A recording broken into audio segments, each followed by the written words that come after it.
எல்லாருக்கும் வணக்கம். சிக்கன் சுக்கா எப்படி செய்கிறதுன்னு பார்க்கலாம். அதுக்கு ஒரு கடாய் வச்சுக்கலாம்.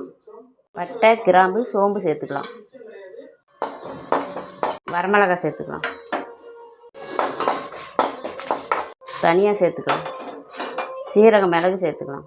நல்லா பொன்னிறமாக வறுத்துக்கலாம். வறுபட்டுருச்சு. இதை அப்படியே இன்னொரு பாத்திரத்துக்கு மாற்றிக்கலாம். கொஞ்சமாக எண்ணெய் சேர்த்துக்கலாம். கொஞ்சமாக கடுகு சேர்த்துக்கலாம். கருவேப்பிலை சேர்த்துக்கலாம். சின்ன வெங்காயம் சேர்த்துக்கலாம். இஞ்சி பூண்டு சேர்த்துக்கலாம்.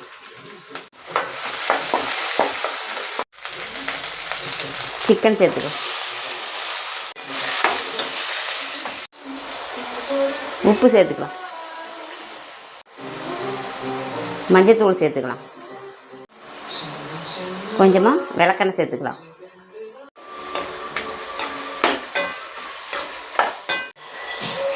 ஒரு 5 நிமிஷம் மூடி போட்டு மூடி வச்சிடலாம்.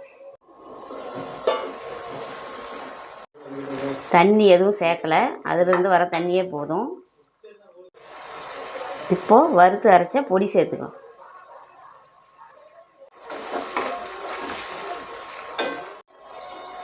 இந்த பச்சை வாசனை போகிற வரைக்கும் இன்னொரு 5 நிமிஷம் இப்படி மூடி வைக்கணும். 5 நிமிஷம் ஆயிடுச்சு. இப்போ எடுத்து பார்க்கலாம். இப்போ பாருங்கள், சிக்கன் சுக்கா ரெடி ஆயிடுச்சு.